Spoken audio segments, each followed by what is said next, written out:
Don't move. The voice came from the end of the hospital corridor, calm enough to be mistaken for mercy and cold enough to make every armed man in the hallway obey. Nurse Emily Carter stood beneath the flickering fluorescent lights of St. Jude Medical Center, with both hands pressed around a bleeding wound that did not belong to a normal patient.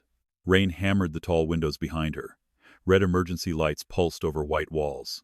Somewhere behind the locked trauma doors, a heart monitor screamed in a steady, panicked rhythm. The man on the gurney beneath her hands should have been dead. He had arrived 8 minutes earlier without a name, without insurance, without a pulse strong enough to matter, and with 6 black SUVs tearing into the ambulance bay behind him like wolves following blood. Men in tailored black suits filled the emergency entrance. None of them shouted. None of them cried. They only watched her hands, watched the blood soaking through gauze, watched their leader's chest rise and fall beneath the shredded remains of a white dress shirt. Luca Moretti opened his eyes while Emily was holding his life together. They were dark. Not just brown, not just dangerous. They looked like a locked room inside a burning mansion. "Who sent you?" he whispered. Emily almost laughed from shock. "I'm trying to save your life." His fingers closed around her wrist with terrifying strength for a man half drowned in his own blood. The bodyguards moved instantly, hands sliding beneath their jackets. Emily snapped her head up. "Touch me, and he dies." The corridor froze. It was the first time in years that Luca Moretti's men had watched a woman threaten them and believed her. Luca's mouth curved barely. Not a smile. Something worse. Recognition. Interest. A quiet mark placed on her soul.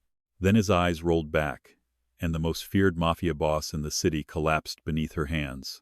By sunrise, every camera in the hospital had been wiped. By noon, every surgeon who touched him had been paid enough to disappear for a year. By midnight, Emily Carter's name had been pulled from every staff database, every employee file, every public record, and copied into a private encrypted folder inside Luca Moretti's penthouse. And 3 nights later, when Nurse Emily Carter vanished before the end of her shift, Luca Moretti burned $12 million in cash in the middle of his marble dining room and told the men kneeling before him, "Bring her back, or the next fire will be you." The flames climbed high enough to kiss the chandelier. Bundles of $100 bills curled, blackened, and collapsed into ash. No one spoke. No one asked why a man who owned half the city was destroying enough money to buy a small empire. They already knew. That money had been the ransom. And Luca had decided it was not enough for the woman who had once placed her hand over his heart and ordered death itself to wait. Emily woke to the smell of antiseptic and cigarette smoke. Not hospital antiseptic. Not the clean, bitter scent that clung to latex gloves and polished floors. This place smelled older, colder, as though someone had tried to disinfect fear itself and failed. Her eyelids felt heavy, her throat burned. When she tried to sit up, a sharp sting pulled at her wrist. Plastic zip ties. Too tight. Her ankles, too. She was lying on a narrow cot in a windowless room, lit by one swinging bulb. The walls were concrete. The floor was damp. Somewhere overhead, pipes groaned like a living thing. For 3 seconds, she didn't remember. Then the elevator. The blackout. The gloved hand over her mouth. The voice near her ear saying, "Moretti's little angel." Emily stopped breathing. She forced herself to inhale slowly, the way she taught panic patients to breathe. 4 counts in, hold. 6 counts out. Panic was useless unless it could be turned into movement. Her scrubs were still on, dark navy, wrinkled, stained with a smear of someone else's blood from her last patient. Her ID badge was missing. So was her phone. Her shoes were gone. She pulled against the ties and felt plastic bite into skin. "Don't waste your strength," the man said from the shadows. Emily turned her head. He sat on an overturned crate near the door, smoking beneath the weak bulb. Late 40s, gray hair slicked back. A scar split his upper lip. His suit was expensive but damp at the cuffs, like he had walked through rain and sewer water to get here. "You're not what I expected," he said. Emily swallowed. "Then you kidnapped the wrong woman." He smiled. "No, we finally kidnapped the right one." She looked at the door behind him. Steel. No handle on her side. 1 guard visible, maybe more outside. No windows. Vent high up, too small. Camera in the corner, red light blinking. "You're Vittorio Salvi," she said. His smile faded by a fraction. She had heard the name once, whispered by one of Luca's injured men when he thought anesthesia had loosened his tongue. The Salvi family. Rivals. Old blood. Old debts. The kind of men who did not kill because they were angry, but because tradition required an offering. Vittorio leaned forward. So he talks about me? No. Emily kept her voice steady. Your men bleed like everyone else. For a moment. Silence. Then Vittorio laughed softly. That's why he likes you. Emily's stomach tightened. He doesn't like me, she said. No? Vittorio took one last drag from the cigarette, then crushed it beneath his shoe. He transferred $10 million into 3 ghost accounts after the first text we sent, another $2 million after we sent him your badge. Then we made one mistake. Emily's pulse hit hard. What mistake? Vittorio's eyes cooled. We asked him to wait. In Luca Moretti's penthouse, the marble dining room still smelled like smoke. Cash ash drifted across the black table like gray snow. The tall windows showed the city drowning in rain. Chicago's skyline blurred behind blue glass and stormlight. Men stood along the walls with their heads bowed, their weapons hidden, their fear exposed. Luca stood at the head of the table in a black suit without a tie, sleeves rolled to his forearms, the wound in his side reopened beneath his shirt. He had torn out 3 stitches earlier, and ignored the blood sliding warm against his skin.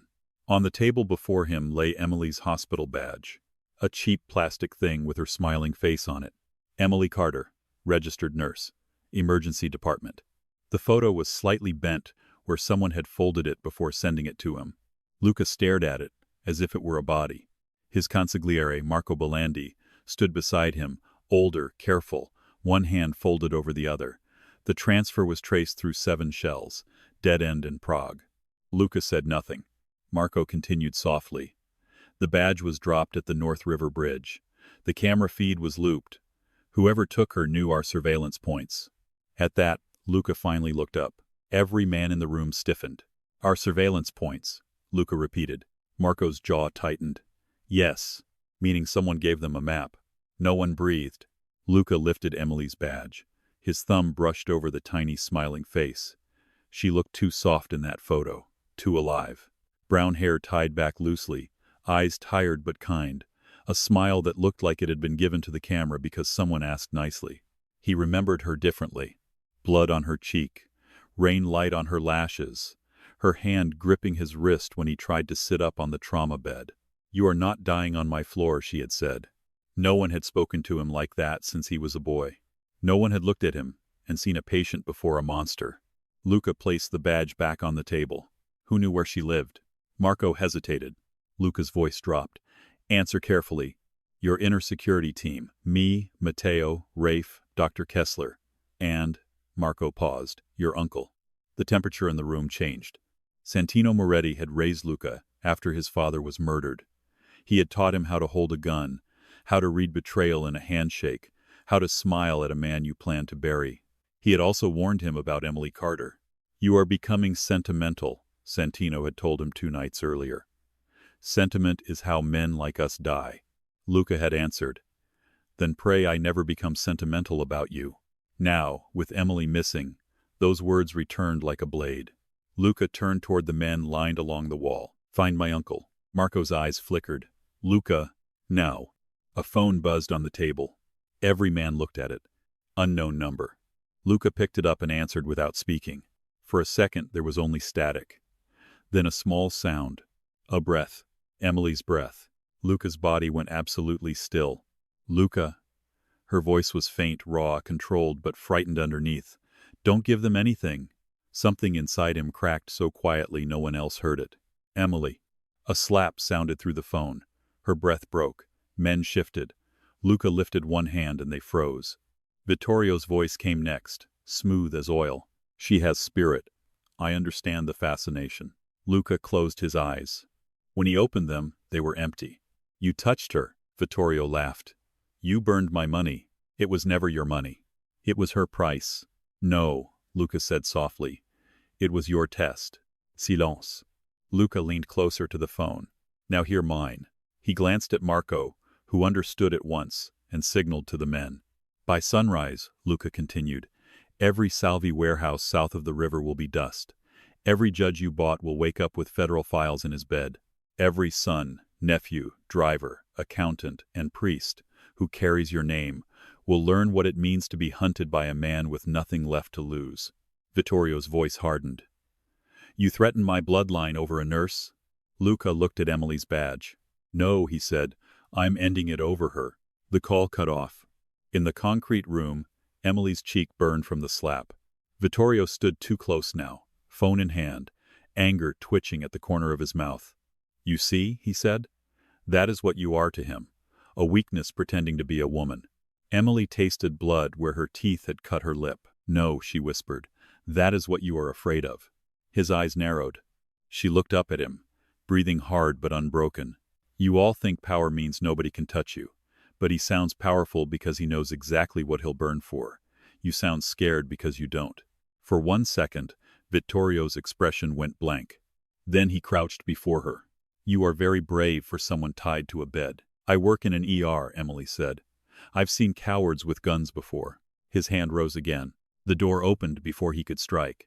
A younger man entered, pale, nervous, holding a tablet. Sir, we lost the Cicero warehouse. Vittorio slowly stood. What? The young man swallowed. Explosion. No casualties yet. Moretti hit storage only. He sent the workers out first. Emily's heart twisted. Of course he did. He was brutal, terrifying, but never careless with people who had no choice. Vittorio grabbed the tablet. On screen, a warehouse burned against the rainy night. Blue emergency lights flashed. Smoke rose into the sky like a warning. Another notification appeared. Then another. A bank account frozen. A judge arrested. A trucking route seized. Vittorio's jaw clenched harder with each alert. Emily watched his confidence drain drop by drop and understood something chilling. Luca was not searching randomly. He was dismantling a kingdom while following her breath. And Vittorio knew it. Hours earlier, Emily had been at the nurse's station eating a cold protein bar and charting vitals when Luca Moretti appeared at the end of the hall. He had no reason to be there. His stitches had been removed 2 days ago. His discharge paperwork signed. His private doctor had taken over his care. Men like him did not return to emergency departments unless they were bleeding, threatening, or both. Yet there he was, dressed in black beneath a charcoal overcoat, rainwater beading on his shoulders, 2 bodyguards behind him pretending not to terrify everyone. Emily looked up from the computer and sighed. You can't just walk into a hospital like you own it. Luca glanced around. Nurses stopped moving. A resident dropped a pen. Security pretended to study the opposite wall. I don't own this one, he said. That is not comforting. He stepped closer. You didn't answer my calls. I didn't give you my number. I found it. That is also not comforting. Something like amusement moved across his face. Small. Almost human. Emily hated the way her pulse reacted. He looked paler than he should have. Strong, still, impossibly controlled, but pain lived in the tightness near his mouth. You're bleeding, she said. No. She pointed to the dark spot spreading beneath his coat. You're doing that thing powerful men do where you confuse denial with reality. His eyes lowered to his side, then returned to her. I needed to see you.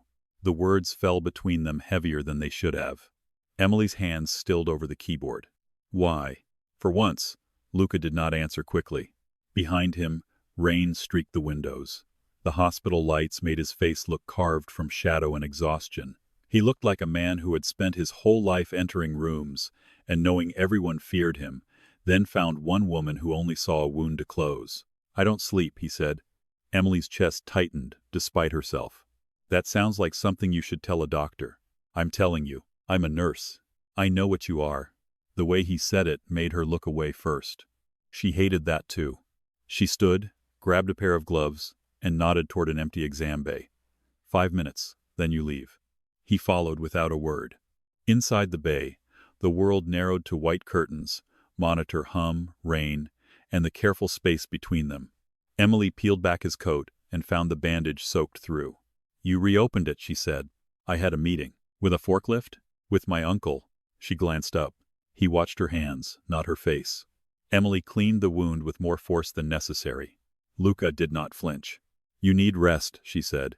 You need antibiotics. You need someone in your life who tells you no, and doesn't get shot for it. I have you. Her hand stopped.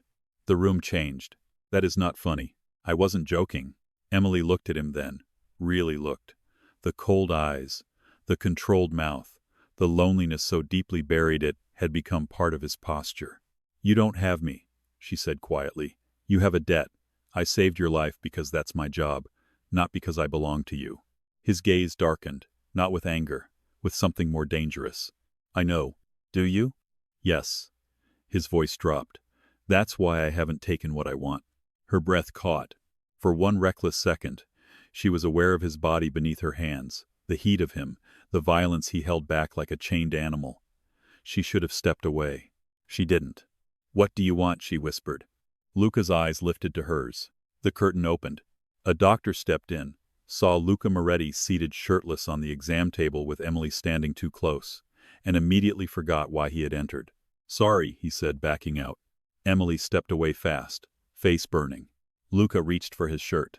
Don't, she snapped. I'm not done. He obeyed. That should not have affected her. It did.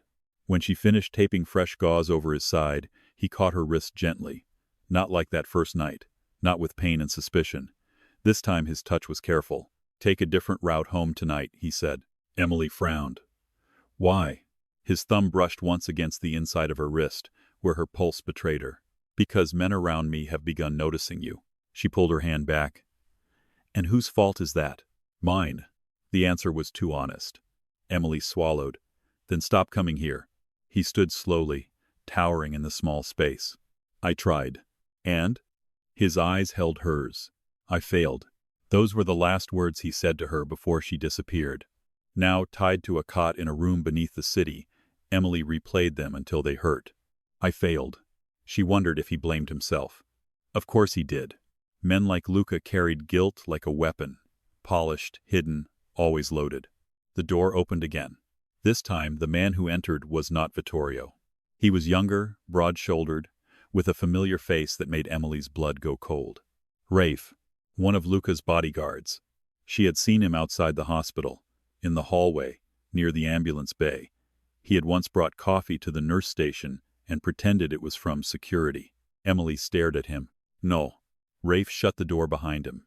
He did not meet her eyes. The betrayal landed harder than the kidnapping. You work for Luca, she said. I did. You told them where I was. His jaw flexed. Why? Rafe exhaled through his nose. Because Moretti forgot what mattered. Emily laughed once, stunned. And what matters? Money? Territory? Family. His eyes finally lifted. His family. His name. His blood. Not some nurse who made him soft. Emily's throat tightened. You think I made him soft? I think after you touched him, he started sparing men he should have killed. Delaying decisions. Questioning orders. Watching hospital cameras like a teenager with a crush. Rafe stepped closer, anger rising.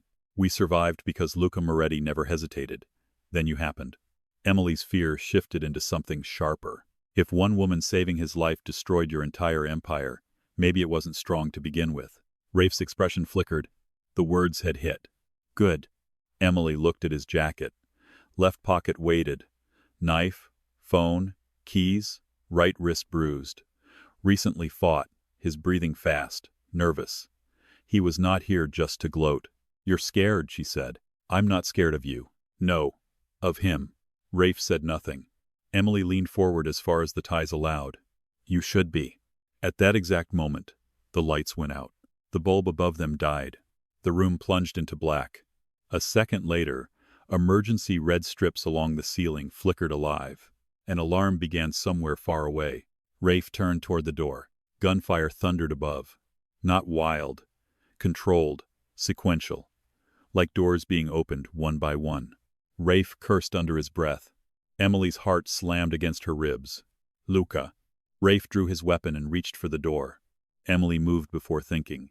She twisted her wrist hard against the plastic tie, ignoring the bite of pain, and kicked the metal tray beside the cot. It crashed against the floor. Rafe spoon. That was all she needed. A deafening impact hit the door from outside. Once. Twice. The third strike tore it inward. Smoke rolled into the room. A silhouette filled the doorway. Tall. Black coat. Gun low in one hand. blood on his white collar, face carved from wrath. Luca Moretti stepped through fire alarm light and smoke like hell, had opened politely to let him pass. His eyes found Emily first. Not Rafe, not the gun, not the room. Emily. For 1 second the violence on his face broke. Then Rafe lifted his weapon. Luca shot the gun from his hand. Rafe screamed and dropped. Emily flinched. Luca crossed the room in 3 strides, kicked Rafe's weapon away, and knelt beside the cot. His hands went to her wrists. Emily. The sound of her name in his mouth almost undid her. "You came," she whispered. His jaw tightened as he cut through the zip ties with a blade. "I was late." The ties snapped. Blood rushed back into her hands in painful waves. Luca touched the raw marks on her wrists, and something terrible moved through his expression. "Who did this?" "Luca." "Who?" His voice was quiet. That made it worse. Emily looked at Rafe on the floor, clutching his injured hand. Luca turned slowly. Rafe tried to speak. "Boss." "No," Luca said. "You don't get that word anymore." Rafe's face twisted with pain and fear. "I did it for the family." Luca stood. Behind him, Marco appeared in the doorway with 2 armed men scanning the hall. Luca did not look away from Rafe. "The family?" Luca repeated. "You sold her to Salvi." "You sold us first," Rafe shouted. "For her, for a nurse." Luca's face went still. Emily struggled upright. "Luca, don't." He glanced back at her. There it was again, that impossible, dangerous obedience. The monster pausing because she asked. Rafe saw it too, and laughed bitterly. "Look at you." Luca's eyes returned to him. "I am." Then he holstered his weapon. Rafe blinked, confused. Luca crouched before him. "You live because she is watching." Rafe's breath shook. "But you will wish," Luca said softly, "that she had looked away." Marco signaled 2 men, who dragged Rafe from the room. Emily pushed herself off the cot too fast. Her knees buckled. Luca caught her. The contact hit them both. Her hands landed against his chest. His arms closed around her waist. For a moment, the underground bunker, the smoke, the alarms, the violence above them all blurred into the single unbearable fact that she was alive in his arms. Emily should have pulled away. Instead, she gripped his coat like she had been strong for too long. Luca lowered his forehead almost to hers but did not touch. "I thought they killed you," he said. The confession came out rough, stripped of power. Emily looked up. His eyes were red at the edges, not from smoke.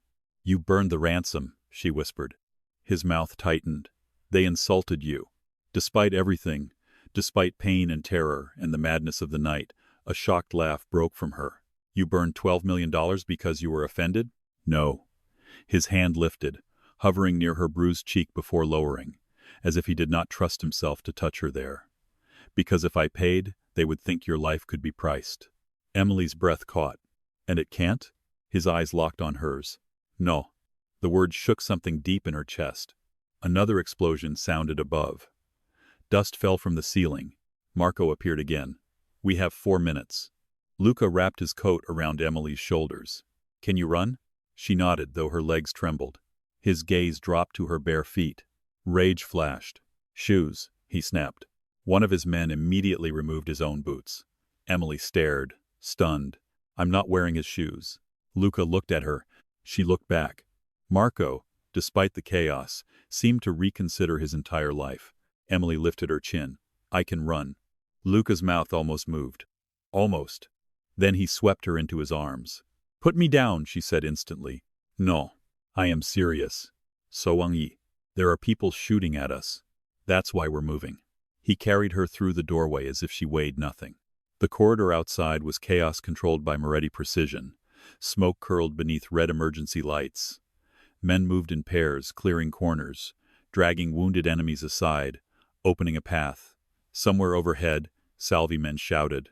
A sprinkler pipe had burst, turning the concrete hall slick with water that reflected the red lights like blood. Emily clutched Luca's shoulders, furious and terrified, and painfully aware of his heartbeat beneath her hand. "You're bleeding again," she said. "I know. You need stitches. I needed you first." The words landed too close. She looked away. They reached a stairwell just as gunfire cracked from above. Luca turned, shielding her with his body as bullets sparked against concrete. Marco returned fire. One of Luca's men fell against the wall, wounded in the shoulder. Emily reacted instantly. "Put me down." No. He's hit. Marco. I said, put me down. Luca froze. Then, with visible violence against his own instinct, he lowered her. Emily rushed to the wounded man, pressing both hands against the bleeding shoulder. Pressure here. Hard. You'll live if you stop being dramatic. The man blinked at her. Yes, ma'am. Luca stood over her like a storm waiting for permission to break. Emily ripped a strip from the man's shirt and tied a pressure bandage. Bullets still cracked above them. Smoke stung her throat. Her hands shook, but the training held. When she finished, she looked up at Luca. He can move. Luca's gaze burned. You were kidnapped, drugged, tied to a cot, and you stopped during an escape to treat one of my men. He was bleeding. That is not an answer. It's the only answer I have. For a heartbeat, the chaos faded again. Luca looked at her like she was impossible. Then Marco shouted, "Move!" They climbed. At the top of the stairwell, they emerged into the back of an abandoned meatpacking facility. Hanging hooks swayed in the smoke. Plastic curtains slapped in the draft. Rain roared against the roof. Blue police lights flashed outside. But Emily knew better now than to trust lights. Luca's convoy waited beyond the loading dock. Black SUVs. Engines running. Doors open. Safety looked 10 yards away. That was when Vittorio Salvi stepped out from behind a column with a gun pointed at Emily. Everyone stopped. Luca's men aimed instantly. Vittorio smiled through a split lip, his suit torn, hair wet from the broken roof above. "Beautiful rescue," he said. "Very romantic." Luca moved slightly in front of Emily. Vittorio adjusted his aim. "Don't. I may miss and hit something important." Emily felt Luca's entire body change. Not tense, not panicked, calculating. Every angle, every breath, every death available. "Vittorio," Luca said. "Luca." Vittorio's smile widened. "Your father would be ashamed. My father is dead, because he also loved the wrong woman." The words hit the room strangely. Emily felt Luca go still. Vittorio noticed and laughed. "You didn't tell her?" "Of course you didn't." His eyes slid to Emily. "Did he tell you why he was really at your hospital that night?" Emily's pulse slowed. Luca said, "Stop." Vittorio's smile became vicious. "No. She should know why the king crawled bleeding to her emergency room instead of his private surgeon. She should know why your file was already in his system before you ever touched him." Emily looked at Luca. His face had gone pale beneath the blood and smoke. "What is he talking about?" she asked. Luca did not answer, and that silence hurt more than any answer could have. Vittorio tilted his head. "He has been watching your mother's case for years, Nurse Carter." Emily's chest hollowed. "My mother?" Her mother, Grace Carter, had died when Emily was 19. A hit and run outside a free clinic on the south side. Case unsolved. Driver never found. Emily had buried her on a rainy Tuesday with $43 in her checking account and rage so deep it became ambition. She became a nurse because her mother had spent her life helping people who couldn't pay. She never knew why anyone would want Grace Carter dead. Luca turned slightly toward her. "Emily?" "No." Her voice cracked. "No, you don't get to say my name like that. What does he mean?" Vittorio's gun remained steady. "Grace Carter wasn't killed by a drunk driver," he said. "She treated a Moretti informant. The man gave her evidence against the Salvi family and Santino Moretti.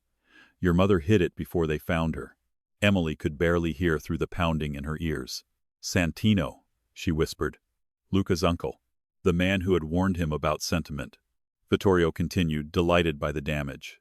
"Luca found the connection years later. He tracked you, paid your tuition debt anonymously, covered your brother's rehab bill, bought the apartment building you lived in so the landlord couldn't evict you, watched from the dark while you built a life out of ashes." Emily stepped back as if Luca had touched her.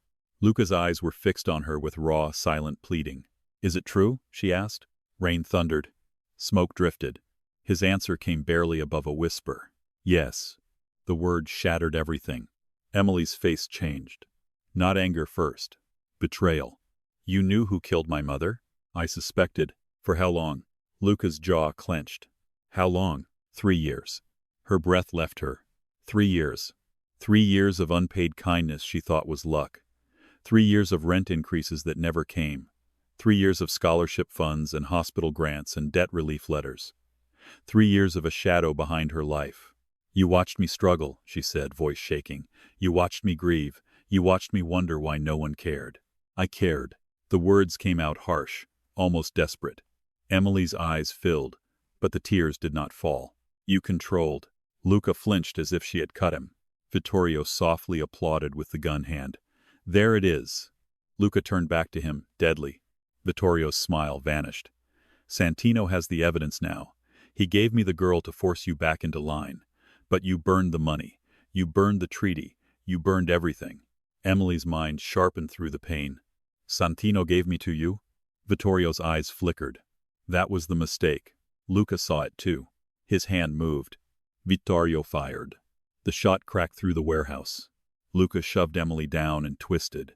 The bullet tore through his shoulder instead of her chest. Emily screamed his name as Luca fired back. Vittorio dropped. Not dead. Hit in the leg, weapon skittering across wet concrete. Luca staggered. Emily caught him this time. His weight nearly took them both down. Idiot, she gasped, pressing her hands to the wound. You absolute idiot. Luca looked at her through pain. He aimed at you. And you decided your body was a medical device? Yes. She laughed once, broken and furious, tears finally spilling. Marco rushed in. We need to go. Emily pressed harder on Luca's shoulder. Blood warmed her fingers. Vittorio groaned on the floor. Luca looked down at him. Where is Santino? Vittorio laughed weakly. Home. Luca's face emptied again. But Emily gripped his coat. No.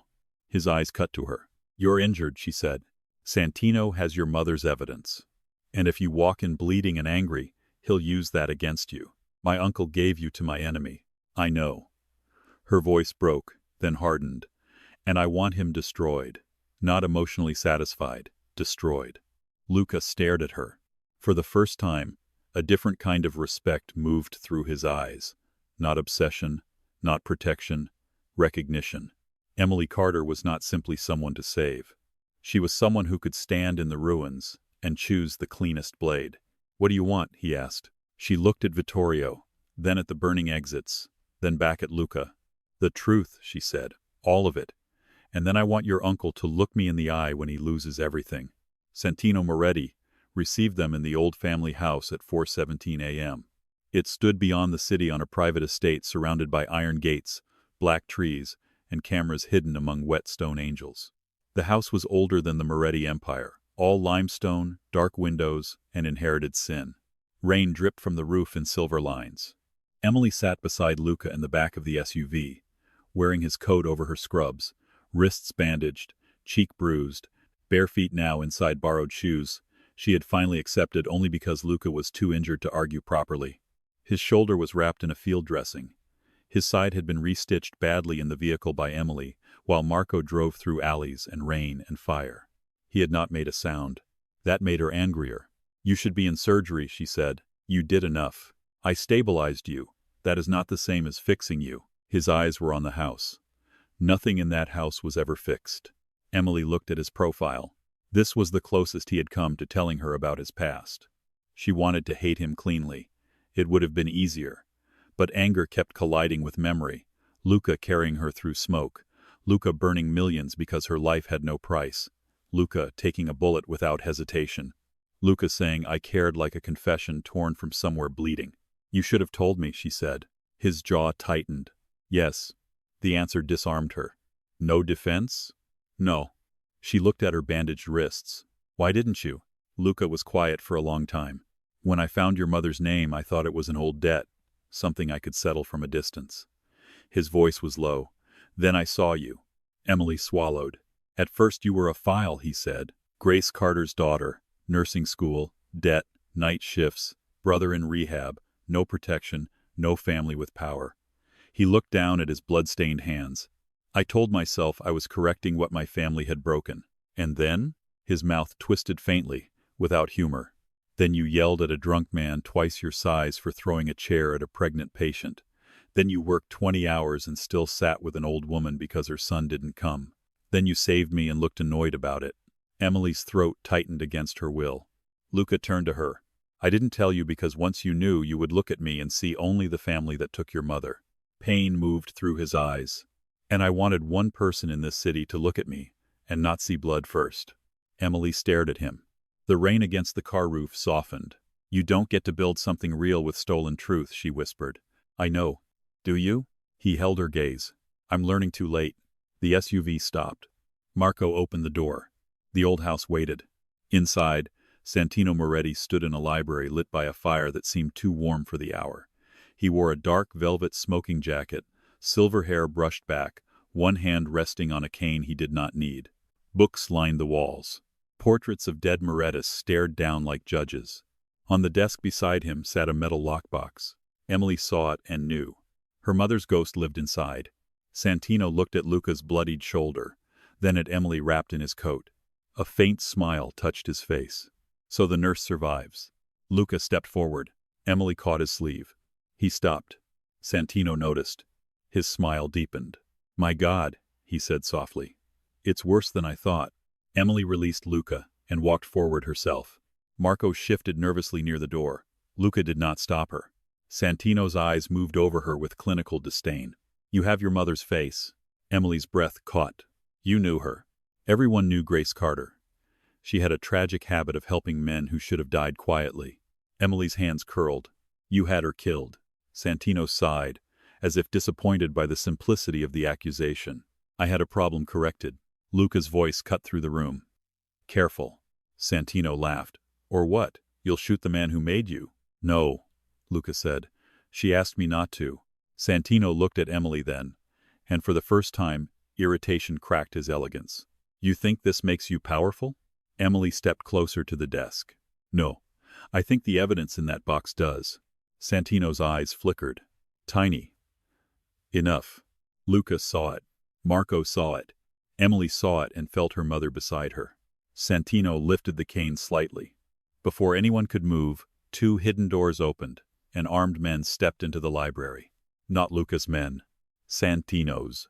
Marco drew his weapon. Luca moved in front of Emily, despite the bullet wound. Santino shook his head. "You always were predictable when wounded." The room tightened. Fire snapped in the hearth. Emily looked from one gunman to another. 6, maybe 7. Luca had 3 men inside, more outside. But Santino had planned this. He had expected love to make Luca reckless. And it had. Almost. Emily slowly raised her hands. "Fine." Luca looked at her sharply. She walked away from his protection. "Emily," he warned. She ignored him and faced Santino. "You want him back under control. That's what this is. Not money, not family honor. Control." Santino watched her with narrowed eyes. "You used Vittorio because you wanted Luca to choose the empire over me, but he didn't. So now you're trying to prove I make him weak." Emily's voice steadied. "But you're wrong." She looked back at Luca. His eyes were dark with fear for her, and something deeper. Trust-fighting instinct. "I don't make him weak," she said. "I make him stop obeying monsters." Santino's expression chilled. Pretty words from a girl who knows nothing about survival. Emily turned back. "My mother survived poverty. Addiction wards, free clinics, men bleeding on floors because hospitals turned them away. She survived everything until rich cowards decided kindness was dangerous." Her voice shook now, but she did not stop. "You were afraid of her too." Santino's mouth tightened. There it was. The nerve. Emily stepped to the desk and placed her hand on the lockbox. "Open it." One of the gunmen moved. Luca's hand twitched toward his weapon. Santino held up a hand. "Let her." He reached into his jacket, removed a key, and tossed it onto the desk. "You want ghosts?" he said. "Meet them." Emily picked up the key with trembling fingers. The lock clicked. Inside were files, a flash drive, old photographs, and a folded scarf she recognized instantly. Blue with white flowers. Her mother's scarf. Emily's knees almost failed. Luca moved half a step, then forced himself still. Emily touched the scarf like it might dissolve. For 19 years, she had remembered her mother wearing it the morning she died. She had assumed it was lost at the scene. Santino had kept it. Not as evidence. As a trophy. Something in Emily went silent.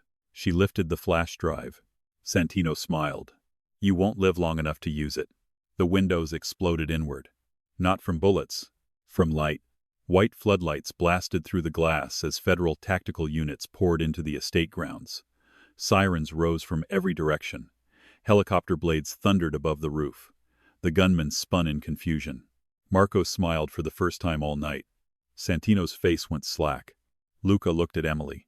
She looked back, tears still on her face. "You called the FBI?" he asked. Emily lifted her chin. "Before I was kidnapped, I had a patient in Bay 4, federal witness. He gave me a number in case anything happened. I memorized it." She glanced at Santino. ER nurses multitask. Chaos erupted. Santino's gunmen raised weapons, but Luca's men moved first, disarming, striking, forcing them down. As federal agents stormed the library, Marco kicked one gun away. Luca caught another man by the wrist and broke his grip without firing a shot. Santino backed toward the fireplace. Emily clutched the flash drive and scarf to her chest. An FBI agent shouted commands. Men dropped, hands went up. Santino did not. He drew a small pistol from inside his smoking jacket and aimed at Emily. Luca moved faster than anyone, but he was injured, too slow by half a heartbeat. Emily saw the pistol, saw Santino's finger tighten, saw Luca lunging. Then Marco stepped between them. The shot hit him in the chest. Luca caught Marco before he fell. The room froze in horror. Emily ran to them. "No, no, no." She pressed her hands against the wound. "Stay with me." Marco looked up at Luca, blood bubbling at his mouth. "Got tired," he whispered, "of watching you take all the bullets." Luca's face broke. Not loudly, not visibly to anyone who did not know him. But Emily saw the boy under the monster, the orphan under the suit, the man who had just watched the closest thing to a father fall because he had loved him enough to disobey. "Marco," Luca said. "Don't." Marco's hand gripped his sleeve weakly. "Listen to her. For once in your miserable life." Emily pressed harder, shouting for medics. Federal agents tackled Santino to the ground. He cursed, elegant mask gone, old monster exposed. Luca did not look at him. He stayed kneeling, holding Marco's hand while Emily fought to keep him alive. The ambulance ride back to Street Jude felt like a nightmare folding into itself. Emily sat on the floor between Luca and Marco's stretcher, one hand holding pressure, the other braced against the wall as the vehicle screamed through rain. Luca sat opposite her, pale from blood loss, shoulder soaked red again, eyes fixed on Marco's face. "Talk to me," Emily ordered Marco. Marco's eyelids fluttered. "About what?" "Anything." He breathed shallowly. Luca was an ugly baby. A broken laugh escaped Emily. Luca's eyes lifted. "You told me I was beautiful. I lied. You were rich." The paramedic looked confused and terrified. Emily smiled through tears. Marco's gaze drifted to her. "He doesn't know how to love gently." Emily's hands stilled for half a second. Marco swallowed. "But he loves completely. That is worse. And better." Luca looked away. Emily blinked hard and pressed down harder. "Save your breath." "I am old," Marco whispered. "We spend breath how we like." "You are not dying in my ambulance," she snapped. Marco's mouth curved faintly. "Now I see why he likes you." At the hospital, everything became motion. Doors burst open. Doctors shouted. Bright white lights replaced storm darkness. Marco vanished into surgery. Luca refused treatment until Emily grabbed him by the front of his ruined shirt and said, loud enough for every bodyguard and federal agent to hear, "Sit down before I sedate you in front of God and everyone." He sat. A nurse nearby whispered, "Oh my God." Emily did not care. She cleaned Luca's shoulder herself because none of the other nurses wanted to get near him while he looked like murder contained in human skin. He watched her face the whole time. "Stop staring," she said. "I can't." Her hands paused. Too much had happened. Too much truth. Too much blood between them now. "You lied to me," she said. "Yes." "You controlled parts of my life without permission." "Yes." "You brought danger to my door." "Yes." Her eyes filled again, and this time anger could not hide the hurt. "And somehow you also saved me." His jaw tightened. "I did not save you. You saved yourself. I was just the weapon you pointed." That almost made her cry harder. She taped the bandage in silence. Behind them, rain washed the ambulance bay windows clean. Federal agents moved through the hall. Moretti men stood wounded and quiet. Somewhere, surgeons fought for Marco's life. Emily disposed of the bloody gauze. When she turned back, Luca was looking at his hands. "I don't know how to undo what I did," he said. The vulnerability in his voice was so unfamiliar she almost missed it. "You can't." He nodded once, as if accepting a sentence. But you can stop deciding what people deserve to know, she continued. His eyes lifted. You can give me the files, all of them. My mother, my debts, my apartment, every shadow you put around my life. You'll have them. You can let the FBI use the evidence. Yes. You can stop protecting me like a possession. That one hurt him. She saw it. Good. I don't know how, he admitted. Emily's voice softened despite herself. Then learn. He stared at her for a long moment. Then nodded. I will. Hours passed. Santino Moretti was arrested before dawn. Vittorio Salvi survived long enough to make a deal and implicate half the city. Rafe disappeared into federal custody under Marco's old threat and Luca's silent promise. The flash drive revealed what Grace Carter had died to protect: recordings of Santino and Vittorio trafficking weapons through medical relief shipments, laundering money through charity clinics, and ordering the murder of witnesses under the cover of gang violence. Grace had not been random. She had been brave. She had hidden the files inside a patient's discharge packet and mailed a copy to herself before she died. Santino intercepted one copy, but never found the backup. Emily found it 2 days later in her mother's old storage unit, tucked inside a hollowed medical textbook labeled Human Anatomy, beneath a note in Grace Carter's handwriting. If anything happens to me, make sure the truth reaches someone who still believes saving lives matters. Emily sat on the storage unit floor and sobbed until her ribs hurt. Luca stood outside in the rain and did not enter. For once, he understood that protection sometimes meant distance. Marco lived. Barely. When he woke after surgery, Luca was seated beside him, silent, exhausted, wearing the same black clothes from the night everything burned. Marco opened one eye, still ugly. Luca leaned forward, elbows on knees, and bowed his head. For a terrifying second, Emily thought he might cry. Maybe he did. Just once. Quietly enough that only Marco could see. 3 weeks later, the Moretti empire began to change. Not cleanly, not magically. Blood did not wash out of marble because one woman asked it to. But Luca cut ties, burned routes, handed over files, destroyed accounts. Men who had profited from Santino's cruelty vanished from power. Clinics once used for laundering became real clinics, funded quietly through legal trusts in Grace Carter's name. Emily refused the first donation. Then she rewrote the terms herself. No private control, she told Luca across a hospital conference table. No Moretti board members, no strings, no photos, no publicity, no using my mother's name to make yourself feel forgiven. Luca listened without interruption. When she finished, he signed every page. A hospital administrator nearly fainted at the amount. Emily looked at him. You're not buying redemption. I know. What are you doing? Luca placed the pen down. What she tried to do. Emily looked away first. Not because she was weak. Because forgiveness was not a door that opened all at once. It was a hallway, long, dim, full of rooms where grief waited. But some nights, when her shift ended after midnight and rain painted the city silver, she would find a black SUV parked across the street. Not hidden, not stalking, waiting. The first time she ignored it and took the train. The second time, she walked past it without looking. The third time, she stopped beside the passenger window. It rolled down. Luca sat inside, one hand on the wheel. No driver, no bodyguards visible. You are persistent, she said. I am patient. No, you're not. No, he admitted, but I am learning. She should have walked away. Instead, she looked at the rain on his windshield. You don't get to follow me. I know. You don't get to decide if I'm safe. I know. You don't get to burn down the city every time I don't answer my phone. A faint shadow of amusement crossed his face. That will be difficult. Luca, I know. The way he said it now was different. Less possession, more surrender. Emily folded her arms. Then why are you here? His answer came quietly. Because Marco said if I waited inside your hospital again, you would have security remove me and I would deserve it. She almost smiled. Almost. And because I wanted to ask. That word changed something. Ask. Not take, not command, not arrange. Ask. Emily looked at him through the open window. What? If you need a ride home. The rain softened around them. Her heart remembered every reason to say no. Her body remembered smoke, blood, lies, his arms carrying her through the dark, his voice breaking around her name, his body stepping in front of a bullet because for him, Instinct had always been louder than survival.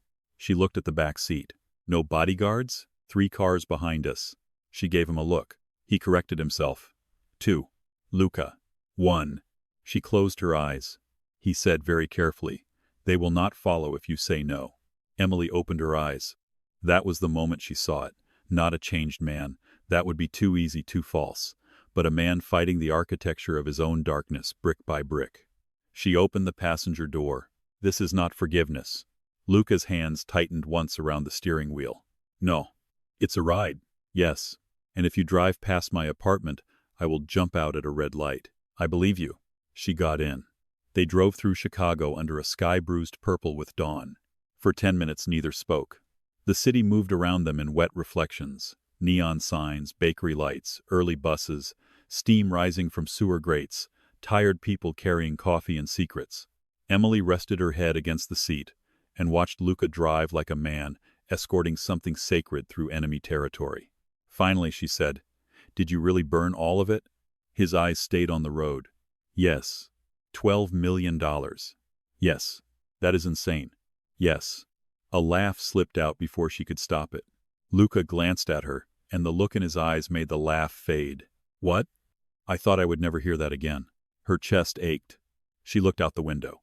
You don't get to say things like that. I know. But his voice held no apology for feeling it. At her apartment building, he parked by the curb and did not move to get out. Progress. Emily unbuckled her seatbelt. Thank you for the ride. His jaw tightened, but he only nodded. She opened the door, then stopped. Luca. He looked at her. I'm still angry. I know. I may be angry for a long time. I know. I don't know what this is. For once, he did not try to define it. He simply said, Then I will not name it before you do. Emily stared at him. A dangerous man learning gentleness was still dangerous. Maybe more so.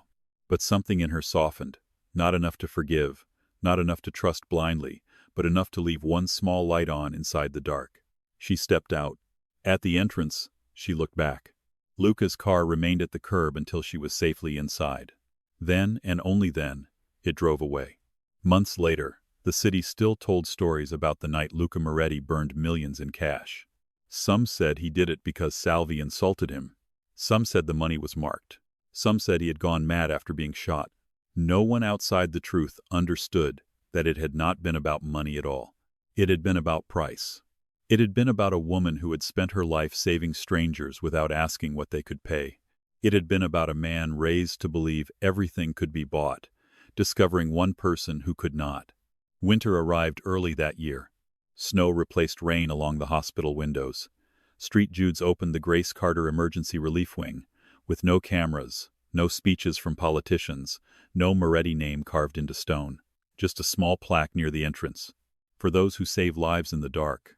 Emily stood before it after the ceremony, arms folded, eyes shining.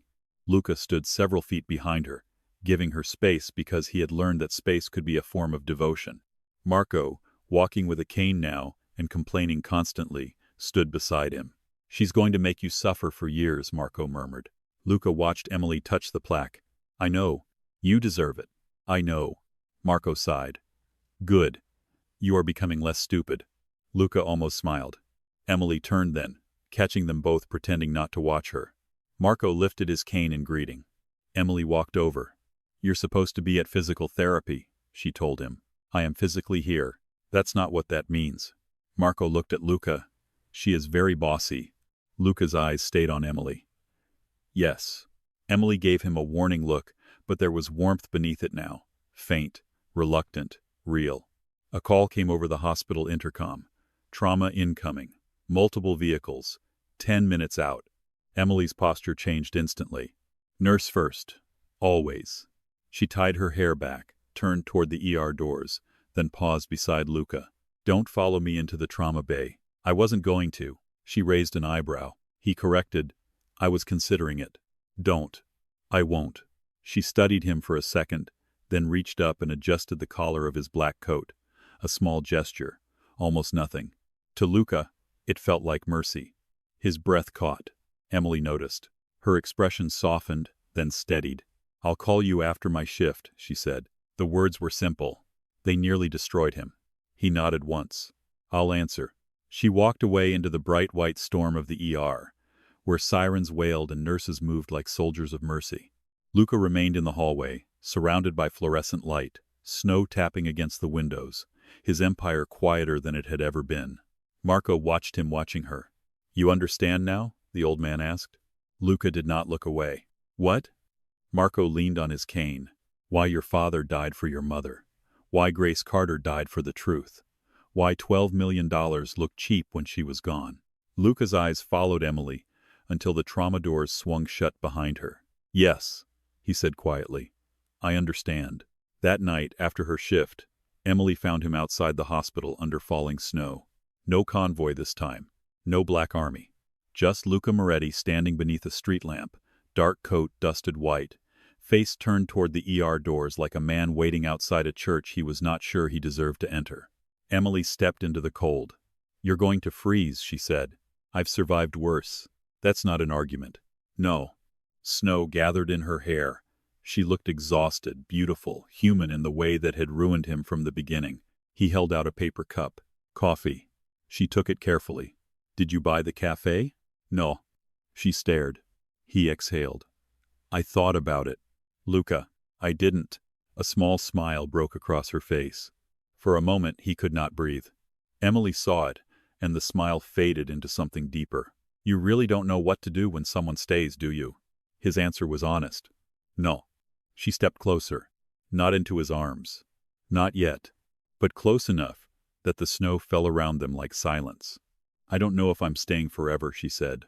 Pain moved through his face, but he accepted it. I know. I don't know if love can grow in a place with this much damage. His voice lowered. Then I will spend the rest of my life making sure nothing else grows there except what you choose. Emily looked at him for a long time. Then she reached for his hand. Luca went still. Her fingers slid between his, warm despite the cold. It was not forgiveness. It was not surrender. It was not the ending of everything broken. It was the beginning of something honest enough to hurt. Across the street, the Grace Carter wing glowed bright against the winter night. Ambulances came and went. Lives began and ended under fluorescent lights. The city kept breathing. Emily leaned her shoulder lightly against Luca's arm. He looked down at their joined hands, as if someone had placed a miracle there and trusted him not to crush it. Drive me home? She asked. His fingers closed carefully around hers. Yes. And this time, when they walked toward the car, he did not lead her. He walked beside her.